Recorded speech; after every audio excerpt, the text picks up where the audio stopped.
செங்கல்பட்டு மாவட்டம் திருப்போரூர் அடுத்த செங்காடு பகுதியைச் சேர்ந்தவர் சுப்பிரமணி.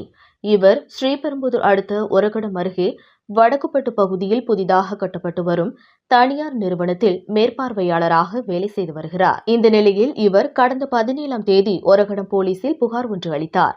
அதில் நான் வளையக்கரணை பகுதியில் புதிதாக அமைய இருக்கும் தனியார் நிறுவனத்தில் மேற்பார்வையாளராக உள்ளேன். கடந்த 17ஆம் தேதி மதியம் 1:30 மணியளவில் எங்கள் நிறுவனம் அமைய உள்ள இடத்தில் இருந்தபோது வளையக்கரணை ஊராட்சி மன்ற தலைவர் ராஜன் தனது கூட்டாளிகள் 10 பேருக்கும் மேற்பட்டோருடன் வந்து கட்டுமான வேலைகளை நிறுத்துமாறு கூறினார். பின்னர் பணம் கேட்டு மிரட்டி வாக்குவாதத்தில் ஈடுபட்டு என்னை கன்னத்தில் அறைந்தார். பணம் தரவில்லை எனில் வேலை செய்ய முடியாது என கூறி மிரட்டிவிட்டு அங்கிருந்து சென்றார்.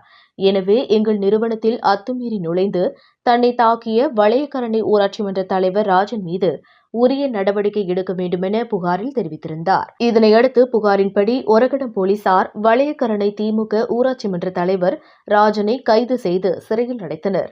காஞ்சிபுரத்திலிருந்து ரிப்போர்ட்டர் தினேஷ்.